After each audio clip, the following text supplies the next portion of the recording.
technology still misses a lot of things. One of the biggest challenges the tech companies have is understanding context and understanding tone and intent. So lots of times our algorithms will identify something as being negative or positive when in fact it's the opposite. It'll get there. I don't know if it gets there in 6 months, 6 years, or 6 decades, but it's not as good as we are at understanding those things about each other. Welcome to Freedom Matters, where we explore the intersection of technology, productivity, and digital well-being.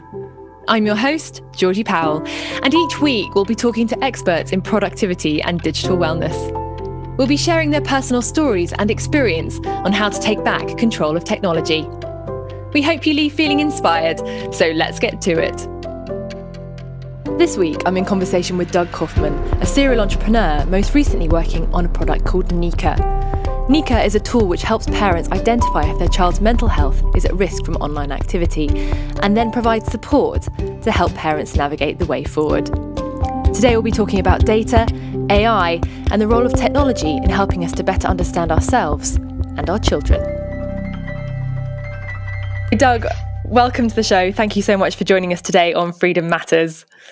Thank you so much for having me. I'm very excited to be here today. To start the conversation, I asked Doug to share the story of why he decided to launch Nika. Yeah, I'd be happy to tell everyone. So I was a CEO of a company called Transloc, and my wife and I, we have one kid who was 13 at the time. And my wife came to me at one point and said, "Hey, I think there's something going on with our kid." And I said, "Well, they just turned 13, and there's all sorts of things wrapped up with being 13, and isolating yourself is kind of normal, and yelling at your parents is not that unusual. And there were some problems at school and friends and what have you." And I said, "Why don't we just give them a little space? Keep an eye on things, but let's not overreact. Give some space." And a few weeks later, my wife came back to me and said, "I'm telling you, there's something wrong." And so we investigated. We did what many parents did, which is we looked at their phone. Mm-hmm. And we found out that there were some real behavioral mental health challenges going on that were concerning that we were not aware of. Mm. And we felt her well-being was in danger and we needed to take some action. So we did take some action.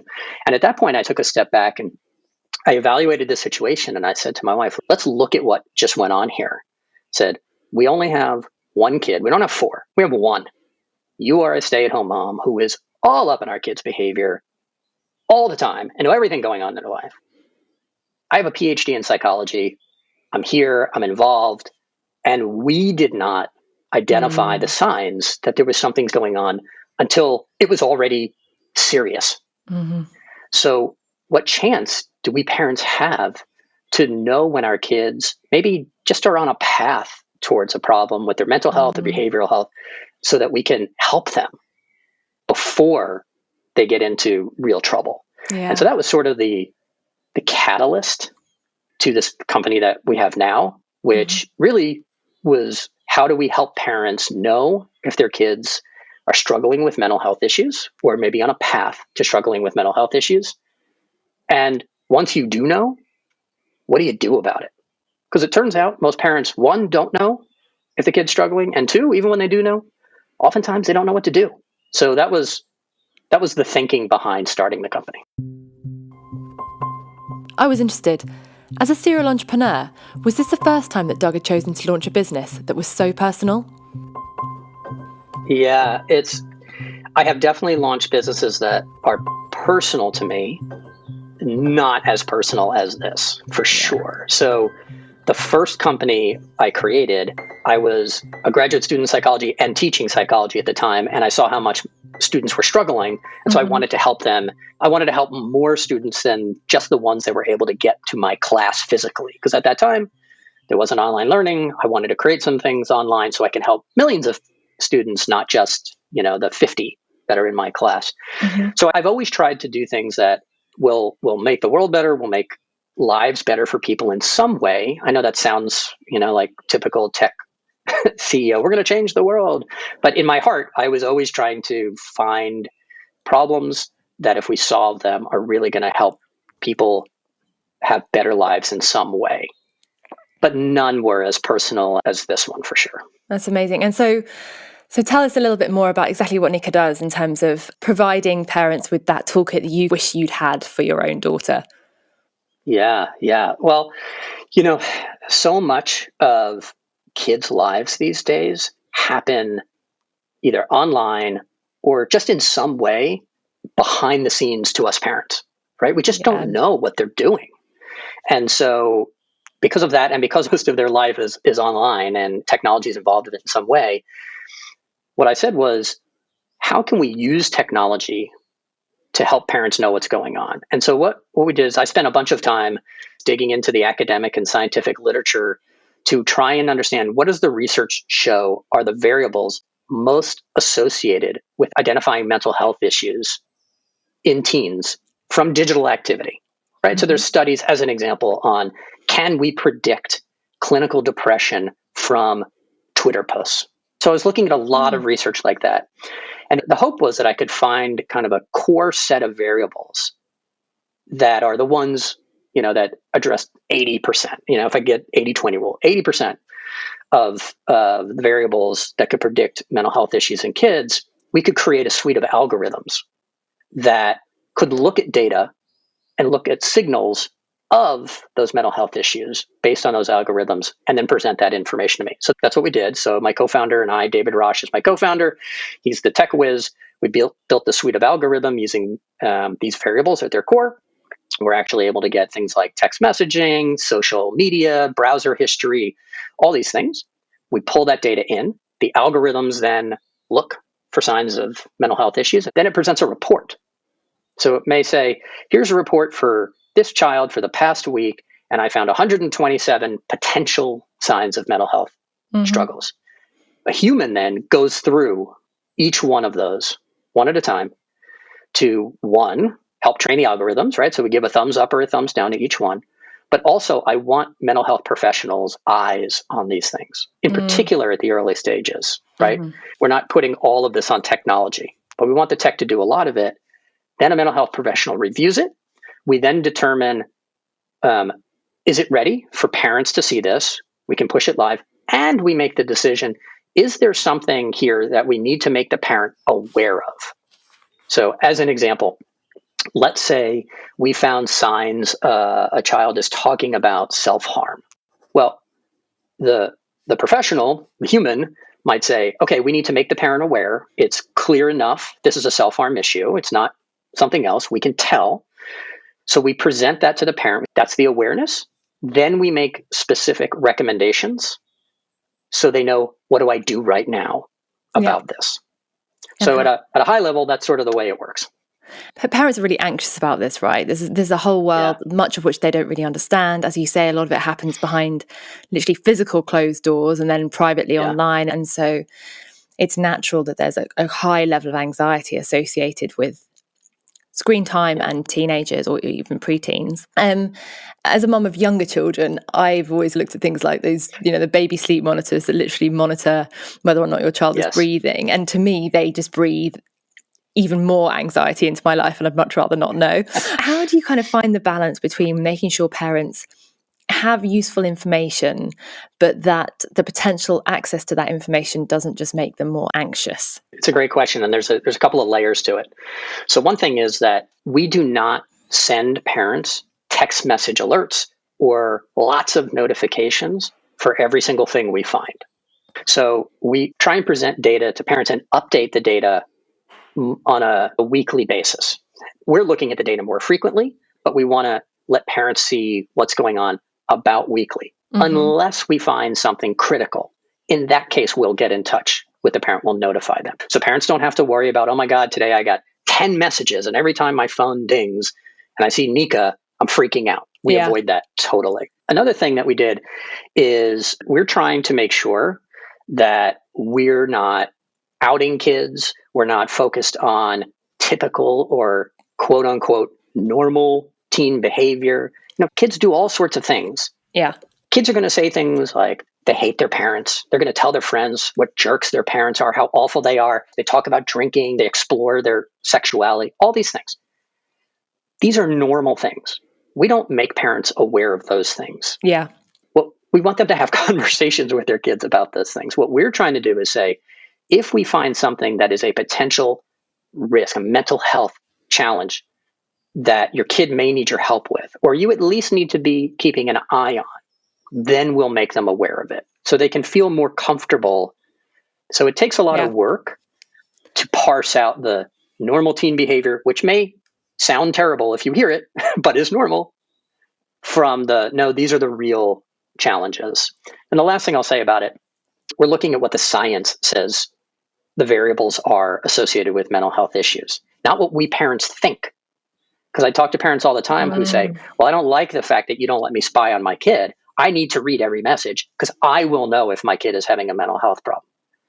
And I said, well, you may, but you also don't know what the true signals of mental health issues are, because why would you? Like, as an example, would you know that there's a specific ratio of using first-person pronouns or self-focused language that is correlated with mental health issues in teens? Well, of course, parents don't know that. Why would they? But we know that. And we've built into our system a way to track it. So to answer your question, we do a lot and it's really hard, and we need to do a much better job of it so that we can keep parents calm and focused on the things that are actually worth focusing on. Nika places a heavy emphasis on human curation and oversight. However, the first part of the tool is about using AI to do a better job at understanding mental health than parents.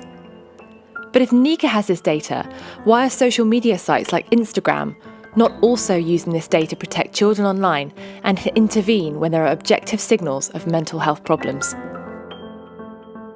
Social media platforms are businesses, and they have business objectives, generating revenue, shareholder value, these sorts of things. I think there are a lot of people in social media companies, including at the highest levels, that care deeply about mental health, behavioral health. They care about what's going on with the people on their platform. I mean, I know Facebook, for example, used to have the compassion unit, right? So I know they care. I think at the end of the day, it may not be big enough business.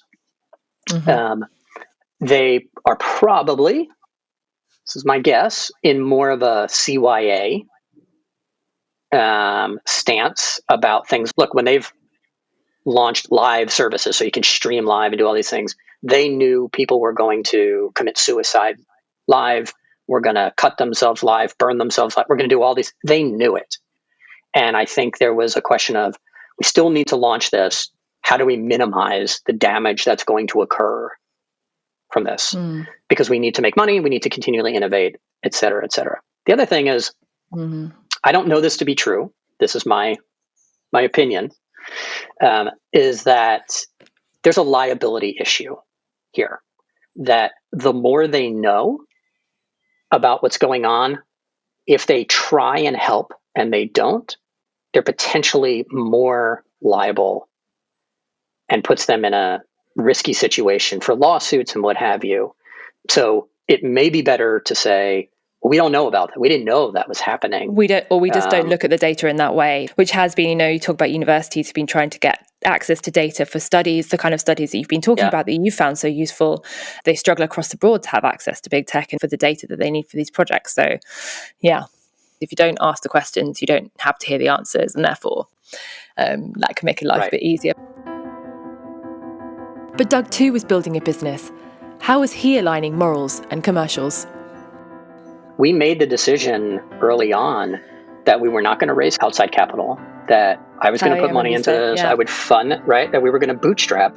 There's a variety of reasons, but one of the most important reasons was I felt like we have got to get this right before we get any pressure to scale. I've been involved with venture capital and high growth companies enough to know that if you don't prove that value hypothesis first and you give in to the scale, it's often disastrous. And not just for the company, but if you think about what we're doing, the last thing I want is to cause families harm. And we have the potential to cause them harm if we're focused on the wrong things. So, and Am I potentially putting the business at risk? Maybe, but that's a risk I'm willing to take so that we can get this right and help as many people as possible. Nika's product is based on the assumption that the data can tell us more about our children's behaviour than we could possibly know. I am personally yet to be convinced that this is a positive role for technology. What about our own senses of intuition or connecting with ourselves better, and of course, connecting with our own children? Is there not a risk that outsourcing this knowledge is dangerous? Doug set out to convince me that in fact it was useful. Okay, well, let's see if I can convince you, at least maybe not convince you, but move you along towards being convinced at some point. Okay, so let me start with outcome, and I'll go back to whether technology actually knows us better than we do. So I think one of the best things Nika, our product, can do is facilitate conversation between parents and kids. Fab. Right? That's it. And when we have people that are using our platform now write in or call me and tell me, hey, you told me about this thing that I was not aware of. You recommended we have a conversation in this way. We did it. And my kid is telling me they trust me more. They're opening up to me more. We resolve the problem without having to shut down all their technology. And I feel like our relationship is better. That's like, that's a home run, right?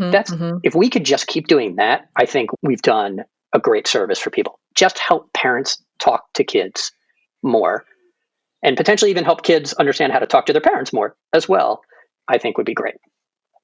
And the reason I say that, not only because I think it's a great outcome and we need more of that, but it's because the technology has more data, no emotion, ability to analyze things faster from different angles, et cetera, than we humans do. But I don't know that they ultimately know us better, right? My wife is going to know our kid better than anybody on this planet, probably forever, even better than me, even though I try, right? But I think that because the tech has all the data, it just has better ability to identify things.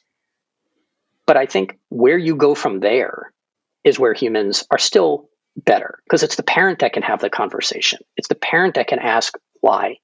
Tell me, what can I do next time? So I think, I'm sure there are AI people that hear this and will say, oh, AI can do that next step as well. I know. And AI may know us better at some point, but I think today the tech is much better at identification of things, but it doesn't necessarily know us better than humans know humans. Yeah. Yeah, and look, I think I agree, and I think that's probably where we're at with, a lot of the screen time products as well. From a digital wellbeing perspective, it's that dashboard, which is the wake up moment. It helps keep us on track, the same as a lot of the fitness apps or diet apps. They're in additional information to help nudge us towards better behavior if we're prepared to take that information on board and use it in a productive way. Yeah. Oh, totally. And, technology still misses a lot of things. I'll give you an example. One of the biggest challenges we have, and all the tech companies have, is understanding context and understanding tone and intent. So lots of times our algorithms will identify something as being negative or positive when in fact it's the opposite, right? Because it doesn't understand sarcasm. So we've got kids sometimes that are telling jokes, and it gets flagged as danger. And then we read it and we're like, no, that's a joke. That kid's having fun in this thread, and their emotions are positive right now, not negative. And so there's still a lot of that has to be learned. It'll get there. I'm sure it'll get there. Yeah. I don't know if it gets there in 6 months, 6 years, or 6 decades, but it's not as good as we are at understanding those things about each other. Okay, so there's still a clear role for humans, but what about the future when AI can do all those things? Should there be bounds put on the technology to understand context and nuance that are so human? Or was Doug supportive of technology doing that for us too, with time? So I would be supportive of the technology getting really good at it, because my own view is the technology should always be a tool that we humans use to accomplish something, to get better at something, to have more insight, for good. And we are constantly evolving as well as the technology. So I think if the technology is going to evolve, we're also going to evolve because our understanding of kids is going to get better. Our understanding of each other will get better. And if we keep looking at the technology as a tool to enhance what we're doing, we'll improve along with it. I think we get into trouble when people want to outsource to technology. Yeah. And I mean outsource something human, which is fine to some degree. But like if a parent says to me, or they're giving me signals during our conversation that they want to use Nika to basically not have to parent so much, we don't let them on the platform. I say, but that's not what this is. Your responsibility, first and foremost, is still to your kid to be their parent. Yeah. And Nika is going to help you be your best parent, help your kid, et cetera. It's never going to replace that connection that you have with your kid. Fascinating. Doug, we're going to have to call it a day there, I'm afraid, because the time has been racing on. But I just love talking to you so much.